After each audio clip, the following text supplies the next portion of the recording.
What if the most celebrated jewel, crafted to symbolize everlasting love, became instead a poignant emblem of one of aristocratic Spain's most tumultuous divorces? Millions once gazed upon it as the crowning glory of the Duchess of Alba's storybook wedding, a perfect embodiment of family heritage and an unbreakable bond. But what if, behind the dazzling sparkle of its diamonds, lay a far more intricate tale, one less about enduring devotion and more about its inherent fragility? Today, we'll peel back the glossy veneer to reveal the true saga of a tiara that outlasted the affections of its wearers to become something immeasurably grander. To grasp the true significance of this magnificent tiara, we must journey back to the twilight years of the 19th century. This was an age of paradoxes, the glittering Belle Époque. Europe reveled in its final decades of peace before the looming cataclysms, while the aristocracy, sensing the wane of their influence, desperately clung to the outward trappings of power. Balls, receptions, and court visits transformed into a dazzling theatre where every piece of jewelry was not merely an accessory, but a vital statement in a silent dialogue about status, wealth, and ancient lineage. In this world, a tiara wasn't a luxury. It was a necessity, a crown, a society lady donned as she stepped onto the battlefield of prestige. It was within this very atmosphere that the concept for a new emblem, a powerful symbol for one of Spain's most illustrious houses, the House of Alba, presumably took root. While precise commission documents have, over time, been lost to the archives, jewelry historians largely agree that the patron was most likely Maria del Rosario Falco y Osorio, wife of the 16th Duke of Alba. She was a woman perfectly aligned with her era, educated, possessing impeccable taste, and keenly aware that ancestral jewels represented not just capital, but a living historical chronicle that demanded continuation. The vision was simultaneously simple and grand, to forge a piece that would transcend fleeting fashion and instead reflect the inherent majesty of the Alba name itself. It needed to be contemporary enough to dazzle at balls in Paris or Madrid, yet imbued with an aura of timelessness, hinting at centuries of family heritage. The commission demanded not merely skill from the jeweler, but true genius, the ability to embody the intangible essence of nobility in metal and stone. This was a challenge only a master perched at the pinnacle of the jewelry world's Olympus could accept. The creator of this masterpiece was one of the grand Parisian jewelry houses, though its precise name remains a subject of debate today. Some sources point to the renowned House of Chaumet, celebrated for its aristocratic tiaras. Others suggest lesser-known but equally masterful workshops that served the Spanish crown. Regardless of the specific name, this was an era where jewelers were not mere artisans, but true artists. For weeks, they meticulously studied family crests, ancestral portraits, and the architecture of family chateaux to distill the very essence, the DNA, of their client. Thus, from an alloy of platinum, a new and fashionable metal at the time, and a cascade of old-cut diamonds, emerged not just a tiara, but a powerful manifesto. A manifesto of strength, exquisite taste, and the enduring resilience of tradition in a rapidly changing world. Every scroll, every meticulously set stone was conceived to serve a singular overarching idea that the House of Alba, much like diamonds themselves, would endure forever. The jewel was poised to embark on its own remarkable journey, unaware of the dramas and triumphs that lay ahead. Let's set its history aside for a moment and simply behold it. Before us lies not merely a tiara, but a symphony of light, frozen in platinum and diamonds. It doesn't impose with monumental heft. Rather, it appears almost weightless, ethereal, as if the jeweler wove it from moonlight and morning frost. Its classic shape, reminiscent of a Russian kokoshnik, curves gracefully to perfectly frame the face and coiffure, casting an almost divine halo around its wearer. This design is no mere accident, but the very quintessence of a style that, in the early 20th century, came to be known as the garland style. Inspired by the aesthetics of the 18th century and the court of Marie Antoinette, jewelers sought to recreate in precious materials the airy lightness of floral wreaths, delicate lace ribbons, and bows. The Alba tiara stands as a textbook example of this style. Symmetrical scrollwork volutes and stylized palmettes intertwine into a unified, harmonious pattern, utterly devoid of any harshness or aggression. It is elegance personified, the frozen music of the Belle Époque. A platinum framework forms the foundation for this marvel. In that era, platinum was a revolutionary material. Unlike gold or silver, it possessed incredible strength within minimal volume, allowing jewelers to create the most delicate, almost invisible settings. Thanks to this, the diamonds appear not to be affixed to the metal, but rather to float in the air, bound only by an unseen force. Jewelers employed the intricate technique of mill-graining, encasing each stone with tiny platinum beads, which softened the contours and created an effect of shimmering haze. But the true secret to its magic lies in the diamonds themselves. There are hundreds of them here, and almost all boast an antique cut. Unlike modern stones designed for bright electric light, these were hand-faceted to emit a soft, warm glow by candlelight. They possess fewer facets and are not as mathematically perfect, but therein lies their soul. Each stone has its own distinct character, its own play of light. They don't shout their value. Instead, they whisper tales of balls that have long since faded. However, at the very heart of this diamond blizzard lies the ultimate secret, transforming the tiara from a mere beautiful object into a historical artifact. The central element of the composition, crowning its apex, is a large, pear-shaped diamond of truly unique origin. Legend has it that this very stone once belonged to the last Empress of France, Eugénie de Montijo, a Spanish aristocrat who became a style icon for all of Europe. After the fall of the Second Empire, a portion of her treasures dispersed across the globe, and this particular stone, having passed through the hands of collectors, found a new home, becoming the very heart of a tiara belonging to the Spanish noble house with which the Empress felt such a deep kinship. Try to imagine holding it in your hands.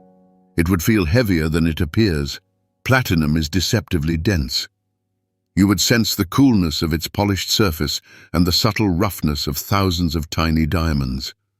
If you listen closely, you might catch the faintest, noble chime of its moving components. This is not an inanimate object. It is an incredibly complex mechanism designed to harness light, the result of thousands of hours of painstaking labor, where every detail, both visible and hidden, has been perfected. This is an object created not for a vault, but to live and breathe in unison with its wearer. Its inaugural appearance to the world could never have been an ordinary affair. It unfolded not at a private dinner, but on the grand stage where the great drama of European aristocracy played out, a state reception at the Royal Palace in Madrid. Picture the Hall of Mirrors, bathed in the light of thousands of candles reflecting in its Venetian glass.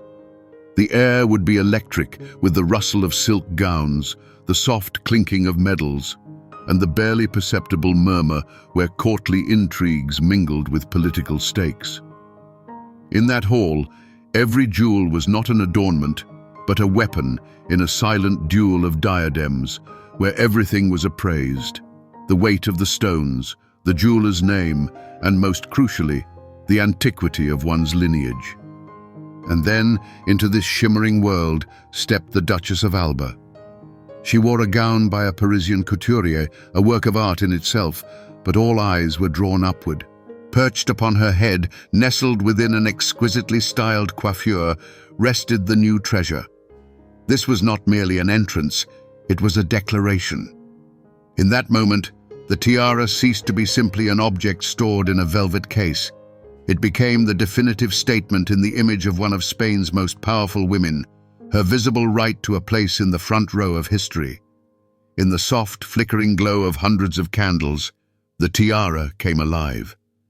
The antique cuts of the diamonds, crafted precisely for such illumination, absorbed and returned the light not in sharp, cold flashes, but in a warm, profound shimmer. With every turn of the Duchess's head, living sparks danced across the room, as if someone had scattered a handful of stars. The piece seemed light, almost ephemeral, yet its radiance possessed undeniable authority. It commanded gazes, silencing even the most caustic critics. The reaction was immediate and unequivocal. This was not just admiration, it was recognition. In the elegance of its design, the purity of its stones, and of course the legend of Empress Eugénie's central diamond, contemporaries saw something far greater than a mere display of wealth. It was a demonstration of impeccable taste and profound historical continuity. Overnight, the Alba tiara set a new standard. It didn't shout its price, it spoke volumes about its provenance. From that evening onward, the jewel's destiny was sealed. It ceased to be mere personal property and transformed into a revered family regalia. Society columns buzzed about it, fashion magazines sketched its intricate details, and whispers of its splendor echoed through every drawing room in Madrid and Paris. The initial triumph was complete. The tiara didn't just adorn its wearer, it affirmed her status and burnished her family's name, inscribing a new, radiant chapter into its centuries-old chronicle. If this tiara had a golden age, it is inextricably linked with one of the most extravagant and titled aristocrats of the 20th century, Cayetana Fitzjames Stuart, the 18th Duchess of Alba. She was no prim grande dame, fossilized in the amber of tradition. Cayetana was a force of nature, a passionate devotee of flamenco and bullfighting, a friend to Picasso and Jacqueline Kennedy, a woman who married for love 3 times, the last time at 85 years old. And for this indomitable, vivacious duchess, the family tiara became not merely an adornment, but the crown of her unofficial kingdom. Inheriting her title and vast fortune in the mid-century, Cayetana also embraced the role of guardian of the Alba legacy. And the tiara, created for her predecessors, found its ultimate protagonist in her. The Duchess didn't merely wear it as per protocol. She wore it with such natural authority, it was as if she were born with it. In her hands, the tiara ceased to be a museum piece and once again became a living, breathing symbol of power, which she wielded without hesitation on the world's most prominent stages. Her appearances in the tiara became events in themselves. Whether it was a state reception with King Juan Carlos, the wedding of European monarchs, or a charity ball in her own Madrid palace, Liria, the arrival of the Duchess of Alba, was the evening's crescendo. She paired the tiara with gowns by celebrated couturiers, yet never allowed the ensemble to eclipse her or her jewels. With her fiery mane of hair, the tiara didn't look like an extraneous element, but rather a natural extension of her vibrant personality. Over the years, the tiara became her signature. Photographs of Cayetana, adorned with this jewel, graced the pages of glossy magazines worldwide. For Spaniards, she was the embodiment of their aristocratic history, and the tiara, her unmistakable symbol. When newspapers wrote about the Duchess of Alba, millions conjured this very image: a proud bearing, a discerning gaze, and a cascade of diamonds crowning her head. She didn't just possess the tiara, she merged with it into a single, indivisible legend.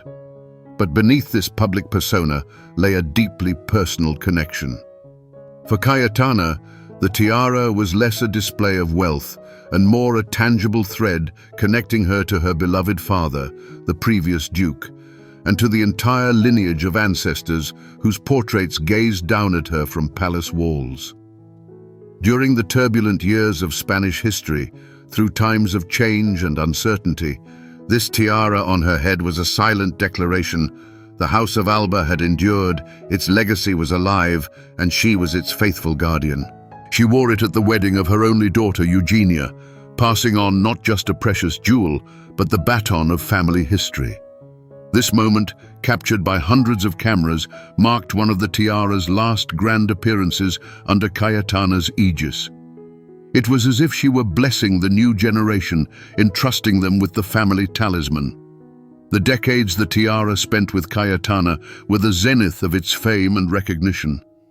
The Duchess didn't just safeguard the treasure, She breathed new life into it, infusing it with her boundless energy. It was thanks to her that this tiara transformed from a mere beautiful object into a true legend, known far beyond the borders of Spain. Yet, no magnificent diamond lives out its days without casting a shadow. And within the dazzling history of the House of Alba's tiara, there lies a chapter penned not with ink, but with bitter disappointment. This shadow fell upon it precisely when its fame seemed to have reached its pinnacle, following the wedding of Eugenia, the great Cayetana's only daughter. The 1998 celebration was unveiled to the world as a contemporary fairy tale, an aristocrat and a bullfighter, ancient traditions interwoven with new love. And the tiara became the crowning glory of this tale, its paramount symbol. But the fairy tale proved short-lived. Just a few years later, the news of Eugenia and Francisco's separation struck a jarring note in the otherwise flawless symphony of the House of Alba's history. And suddenly, the tiara, which millions of people had associated with vows of eternal love, transformed into a silent, poignant rebuke, a symbol of a union that could not withstand the test of time. Public perception is both cruel and capricious. Overnight, it morphed from a bride's crown into an heirloom of a failed marriage. Whispers and legends immediately began to circulate. Society columnists and the public alike pondered, perhaps the ancient relic, holding the accumulated energy of so many generations, proved too weighty for the young couple. Had it, like some other famous jewels, become a temperamental talisman, bringing not only glory but also trials? These discussions were, of course, entirely unfounded, but they nonetheless wove a fresh, melancholic aura around the tiara. It is crucial here to distinguish speculation from fact. There are no curses or sinister mysteries connected to this tiara. The reasons for Eugenia and Francisco's divorce were entirely personal and deeply human, utterly unrelated to platinum and diamonds. The ornament was merely a silent witness to which public opinion assigned a role it never truly played. But the myth proved stronger than the truth, and the tiara became fixed with the reputation of a jewel with a troubled destiny. The most telling consequence of this scandal was the tiara's own silence. After Eugenia's divorce, it vanished from public sight for many years. It no longer graced official receptions. And when the time came for the next grand wedding in the House of Alba, that of the current Duke, Eugenia's nephew, the bride opted for a different historic adornment for the ceremony. This was a choice that was both tactful and understandable. Eugenia's tiara had become too intimately entwined with her personal history to inaugurate a new chapter. Thus, the most impactful scandal in the tiara's life proved to be quiet and almost invisible. It was no heist, no substitution, but a drama of dashed hopes that forever altered its perception. It became no less precious or beautiful. On the contrary, this story imparted a profound depth, transforming it from an idealized emblem of eternal love into a more complex and poignant reminder that even the most resilient diamonds bear witness to human fragility. The death of Cayetana, the 18th Duchess of Alba, in 2014, was more than just the passing of a great woman. It marked the twilight of an entire era, an era of sumptuous balls, unimaginable privilege, and the aristocratic splendor she so perfectly embodied. And with her, the most vivid chapter in the family tiara's history concluded. The ornament, which for decades had been a vibrant symbol of her power and unique persona, was orphaned. It had lost its principal muse. The process of transferring the House of Alba's legacy was intricate and meticulously planned.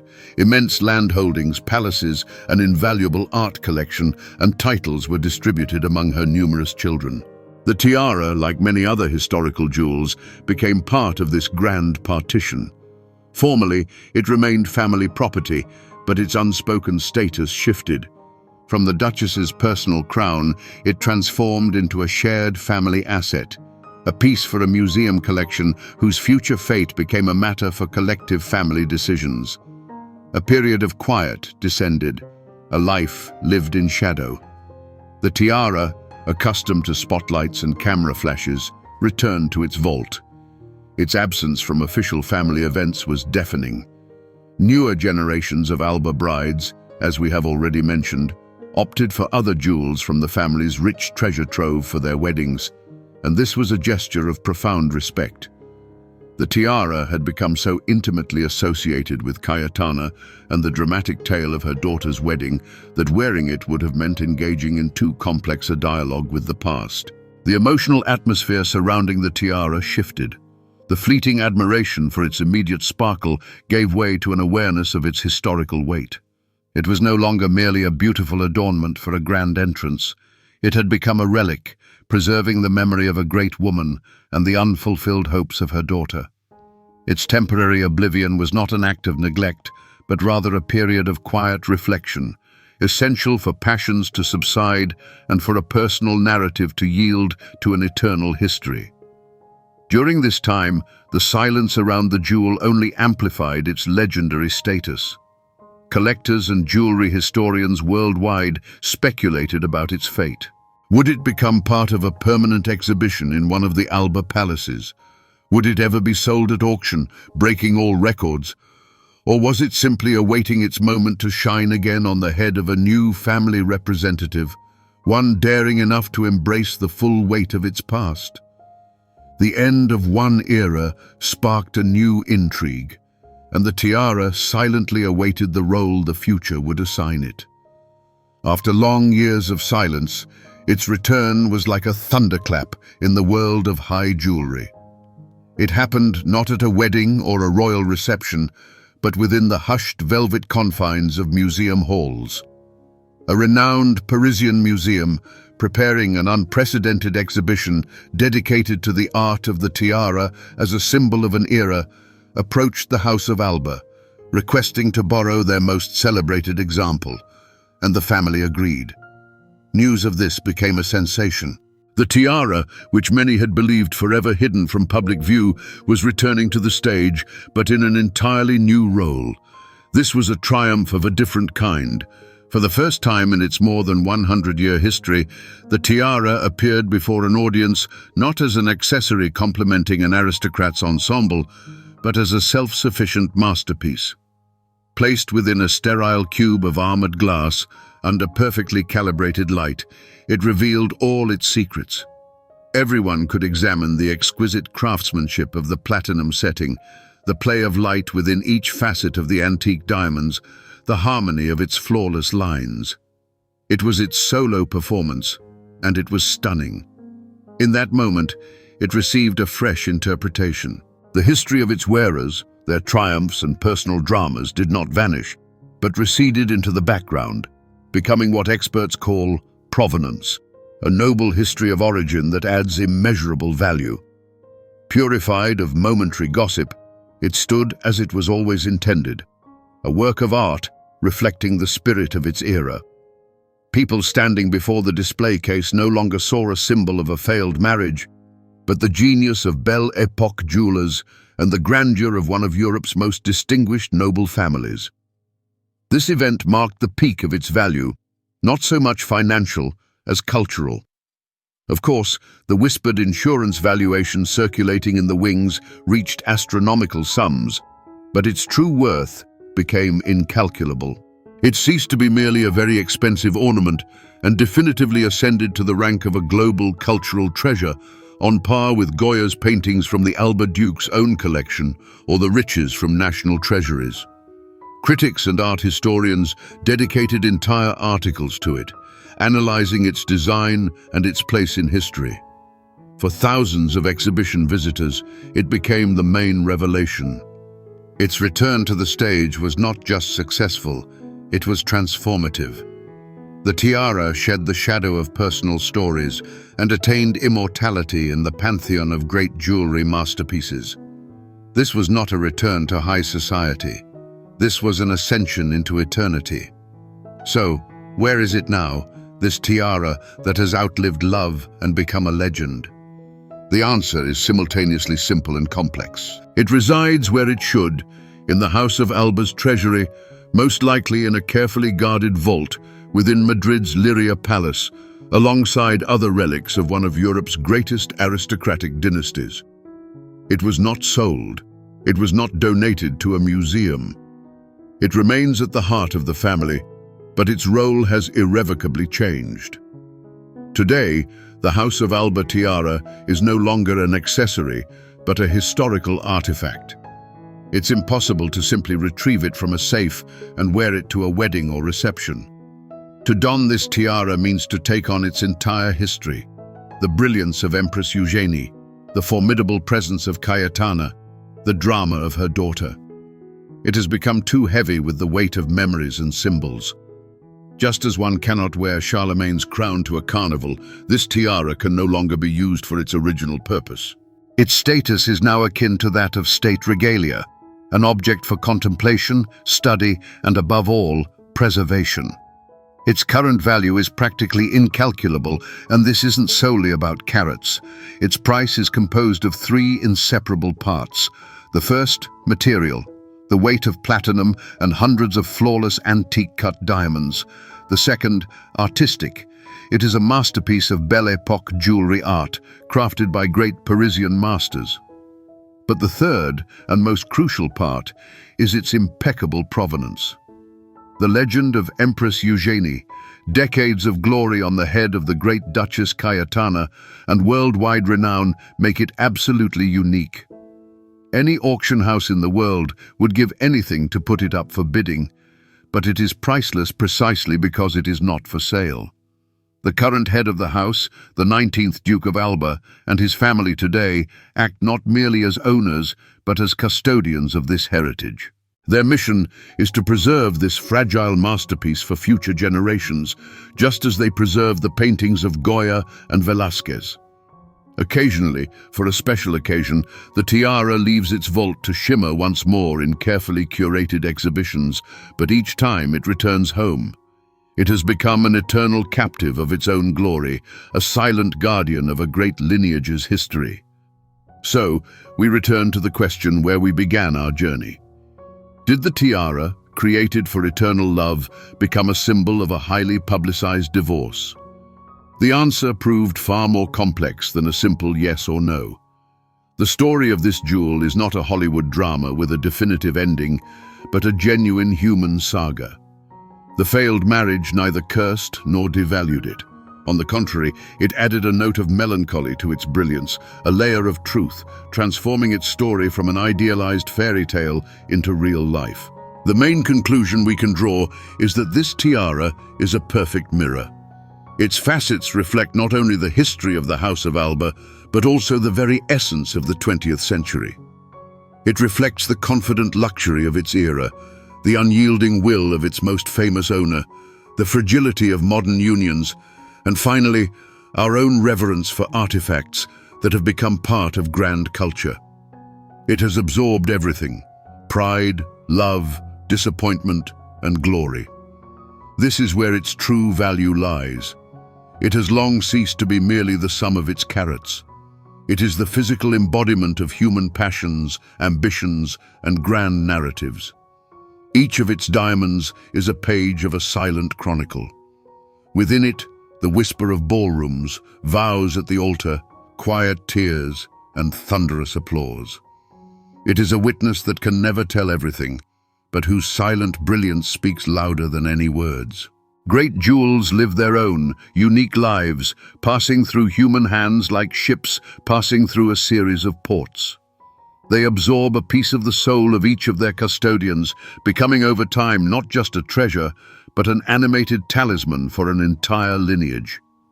They are anchors that keep a family afloat in the turbulent waters of history, reminding them of who their ancestors were and who their descendants are meant to become. The Alba tiara has come full circle. Born as a symbol of status, it transformed into a style icon, weathered personal drama, and was resurrected as a museum masterpiece. Its journey is a perfect illustration of how an object, crafted by human hands, gradually acquires a destiny of its own, one that proves grander and more enduring than the fates of its owners. It outlived the love it witnessed to demonstrate a profound truth. True beauty is immortal, for it is woven not from mere gems, but from the rich tapestry of human stories. Pensez-y un instant.